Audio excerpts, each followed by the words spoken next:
and I shouldn't actually when I did all the physical stuff and was training for that.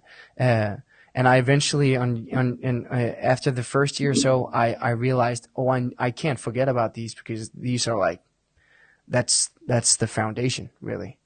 And then I started training the legs, just standard stuff. But a lot of of tension goes to the back, so compensate on that. So a lot of exercises, back exercises, a lot on lower back as well. Because when I was crawling, I was very I was sort of stretched out, and it was just tough on the body, tough on the wrists. I had something called a matsu massage, which was, him throwing my left leg around, and then the pain in my right hip just disappeared. And I was like, wow, that's amazing. But that's because every single thing in our body is attached to each other, and it's like strains and this and that going across. And it was quite a tough experience. But every single time it's a challenge, that's when it gets fun. I know the sailors think the same way. And as aside from physically, the character, Ivor the Boneless, extremely complex character, kind of, mentally and emotionally to invest and to develop absolutely that character. How do you even approach something like that? Because it must be incredibly difficult, because essentially you're playing kind of a psychopath in a way. I had to make him a sociopath and not a psychopath, because a psychopath is hard to defend, and as an actor you should, and it's your job to always defend your character, always understand him, never to judge him. And being crippled in a Viking age that does not embrace your disease whatsoever, made him who he was. And also a tough upbringing with not a lot of love, and a mom that suffocated him with too much love, and him being abandoned by his father and all that. Him being very extreme, very violent, very angry. That's also because he's in constant pain. I think we all know if our shoulder is not in place or our knee is hurting or anything like that, we're just a little bit more on edge. So imagine a guy that can't walk because he's broken his legs and his bones in his legs so many times that he actually crippled himself. And every single time he does just a little thing, something could snap. And so that was very complex to try to figure out and portray. And most of all, I always saw him as a little kid. Just a little kid who's probably more broken on the inside than he is on the outside. And that's what I loved about him. Because every single time you get a challenging character and someone who's not always just straightforward, it forces you to think some extra smart thoughts about the whole thing. And that elevates the whole project and your experience. Yeah. I guess when you get a role like that, you have to go all in, really. Oh, there's no other way around that, no. I have one scene where I'm literally I'm knocked off my chariot. I'm riding into battle in York, knocked off my chariot. There's a guy that's coming to kill me, so I destroy his ankle with my pickaxe, destroy him, crawl to the chariot, rests myself on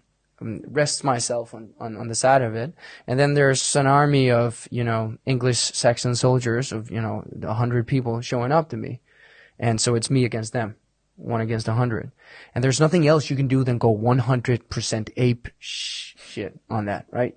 And it was pouring rain, and it was in October in Ireland where we shot the Vikings, and you just scream a lot of Icelandic lines and with blood in your face and hope that everything goes well. So that's how you do it. You just scream and yell and add a lot of blood, and then you'll be fine. Great combination. That's my favorite. You were quite young when you got that role, I believe. 21 years old. So 21, yeah. And you've done other things, you've done other movies before and afterwards, but obviously that's something that a lot of people know you for. It's become a bit of a cult thing. Do you feel like that was kind of the that process, thrown yourself into that, and such a complex character and such a deep and heavy character. Was that one of the most kind of learningful experiences of your career? That has absolutely been one of the most learnful experiences of my life. It has been the most learnful experience of my life, working on the set of Vikings. Mainly because, hey, you're working every single day for 3.5 years, 51 episodes.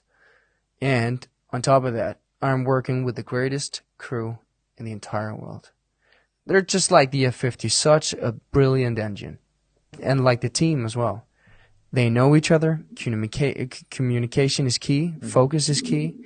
When we're on top of a mountain and, and it's a hurricane out there, and we only have this amount of time left until sunset, and we still need 2 scenes, we need to work like this. And we need to be clear, and we need to be just focused and communicating perfectly. We will not get another chance. And then everyone in post-production has a massive problem, and our scriptwriter has a massive problem. I got another massive problem, because then I'm going to do a scene tomorrow that does not make sense because we didn't get that scene. And it's money on the line, and it's people's job on the line, and this and that. So working with these amazing people, teaching me about the camera, teaching me about light, that was extraordinary. Extraordinary experience. Yeah. And I will everything I learned from that, I will always use for the rest of my career. Yeah. And if you could, I assume when you started, when you got the role, did you realize? Did you know that this was Did you know this was going to be big? Did you know how big it was going to be? I had kind of an idea, but that idea just straight away just got erased. Because the real life was different. I knew that it was already an established TV show. Coming in, I didn't know that my role was going to be as big as it eventually became. It's just going with the flow straight away. You're just thrown into it. Just like today, I was completely green. Yeah, I'd done a few things back in Denmark, but that was in Danish. For me to perform and act in something that's not my mother tongue, that's not easy at all. And it took me at least 3 or 4 months until I was settled just with the language. Understanding what people were communicating and, just getting the accent down, my accent, but also the people that I was working with. All those little things that you don't know a thing about until you get there. That took time and patience, and I was, excuse my language, I was shitting bricks for the first 4 months. I was, and then eventually it turns into an office, and it has to, because you can't be doing what I said before for 3.5 years, because then you won't enjoy it. The greatest day that I had on set was a regular day where, I had my night's sleep. I knew my lines. I came in. I said good morning to my family, my working family. And then we just shot for, 10 hours straight. Went home, had a great dinner, went to bed. That was the greatest day. And I had a lot of those. What do you think you would say now to your 21-year-old self if you could go back in time? Oh, that's a good question. Just roll with the punches. And you're stronger than you think. That's one. Be better to compliment yourself as well. When you do good stuff, tell yourself you did good stuff. And also it's okay to be a perfectionistic. That's okay, because that makes you strive for greatness, and I like that too. But don't be too hard on yourself. And when the going gets tough, believe that you're stronger than you think you are. That's it. And what are you striving for now? I know that you've just you've got a movie coming out quite soon. Yeah. Tell us a bit about that. Second World War drama about a Danish school, a girls' school that tragically got bombed during Second World War, 1945. It was a complete mistake. It was the British bombers that caught the smoke of a plane that actually crashed, and they thought the second wave and the third wave of the British bombing planes saw the smoke and was like, okay, that's our target, and then they completely annihilated girls' school, and so that's the very important event to remember in history, in Danish Second World War history. So that's essentially what this very tragic but dramatic movie is about, and I play one of the leads in that. That's coming out. Really excited to see that. I'm writing my own TV show right now. I'm doing stuff like this, which is a privilege. Like, I never imagined I was going to do stuff like this. I mean, that's a massive win-win. Who, like, just we talked about before, there's less than 200 people wherever, place their feet in a F-50. And now I'm one of those people. That's extraordinary. Really, really extraordinary. It's a massive privilege. Well, it sounds like you're very busy. So yeah, if the sailing career doesn't work out, you've got you've got a backup plan at least, right? I think you might have a shot at the acting thing, maybe. Yeah. Hopefully. Okay. Because that sailing stuff, I need a little practice. I'd say. I think I did okay. I have to remember to compliment myself. But yeah, no, I think I did okay. But I mean, it took me by surprise. That stuff was not easy. It's really, really hard. And it's extremely physical. I was surprised by how physical it was. It's really not a walk in the park. You climb, jump, throw yourself around in that boat, and the G-force when you turn, I never felt anything like it. Really. It's such a unique experience, such a unique sport as well.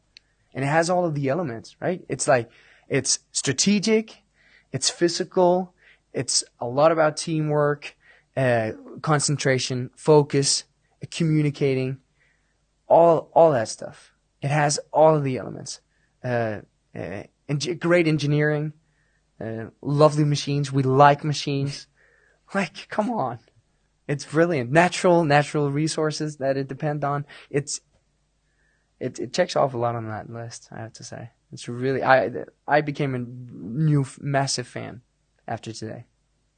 Well, you've sold it to me, so there you go. I'll definitely be watching now. Stop. I'm happy. But no, thanks for your time, Alex. We really appreciate you coming down, My going pleasure. on the boat, spending time with us, and also sitting down to tell us a bit more about everything you've been doing. It was an amazing experience. My pleasure. And if you want to see Alex hanging over the side of the boat, you can always check out the Denmark SailGP team channels at SailGPDen on Instagram.